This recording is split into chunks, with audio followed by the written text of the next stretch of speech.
பெரிய ஒரு மாநாடு கூட்டி அதுல அதை வந்து ரொம்ப சிறப்பா அவங்க விளக்கி இருக்கிறாங்க. என்ன பொறுத்த வரைக்கும் பாஜக மட்டும் இல்லாம அனைத்து கட்சி கூட்டம் இன்னைக்கு வந்து முதலமைச்சர் ஸ்டாலின் அவர்கள் எப்படி டீலிமிட்டேஷன் ஒரு பூச்சாண்டி காமிச்சு அது லிஸ்ட்லயே இல்ல. அது எனக்கு தெரிஞ்சு டீலிமிட்டேஷனை பத்தி மத்திய அரசோ இல்ல ஹோம் மினிஸ்டரோ யாருமே அதை யோசிச்சிருக்க வாய்ப்பு இல்ல.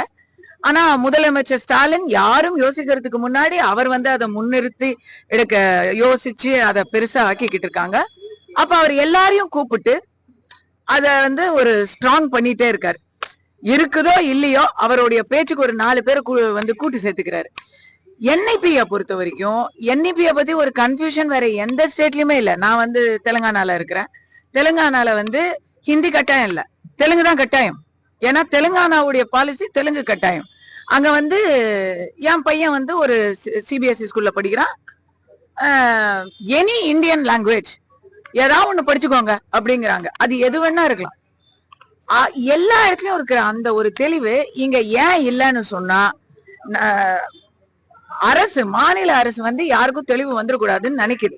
இத பாஜக தனியா பண்ணாம பப்ளிக்ல இருந்து 4 பேரு, இன்ஃபுளுசர்ஸ் 4 பேரு, மற்ற கட்சிகள் 4 பேரு, மற்ற மாநில தலைவர்கள் எல்லாரும் வச்சு இத வந்து கொண்டு போனாதான் மக்கள் கிட்ட போய் சேரும்.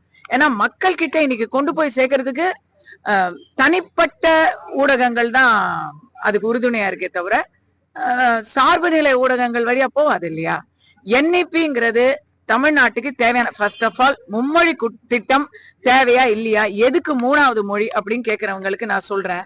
தமிழ்நாட்டுல 25%, இன்னும் சொல்ல போனா குறிப்பா 27% மாற்று மொழி பேசுபவர்கள் தான் தமிழ்நாட்டுல இருக்கிறாங்க. அவங்களுக்கெல்லாம் தமிழ் படிக்கிறதே 3வது மொழி தான். அதனால மும்மொழி எதுக்கு 4 மொழி எதுக்குன்னா சொல்லக்கூடாது.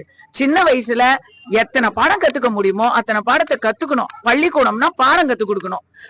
பள்ளிக்கு போற மாணவர்கள்லாம் பாடம் கத்துக்கணும். இது வந்து எனக்கு பயங்கர பிரஷரா இருக்கு, ஒரு மொழியை கத்துக்கிறது வந்து எனக்கு ரொம்ப பிரஷரா இருக்குன்னு சொன்னா அந்த பாடத்தை லகுவாக்கலாமே தவிர பாடமே இருக்கக்கூடாதுன்னு சொல்றது. நாளைக்கு கணக்கு பாடம் பிடிக்கல, நான் ஃபெயில் ஆயிட்டேன் கணக்கு பாடத்துல, அதனால எனக்கு வந்து கணக்கு பாடத்தை எடுங்கன்னு மாணவர்கள் சொன்னா ஏத்துப்பீங்களா? அது அடிப்படைன்னு நீங்க சொல்ல மாட்டீங்களா? அப்ப எல்லாத்துக்கும் முன்னாடி அம்மானு வாய் திறந்து நம்ம சொல்றோமே அந்த மொழி அடிப்படைன்னு இல்ல, அடிப்படை இல்லையா? வேறு ஒரு மாநிலத்துல பேசுறாங்க, என் மாநிலத்துல பேசலன்னு சொல்றதெல்லாம் இந்திய ஒருமைப்பாட்டுக்கு ரொம்ப கேடான ஒரு மென்டாலிட்டி. அதெல்லாம் வந்து தவறு, ஆக்சுவலி அகேன்ஸ்ட்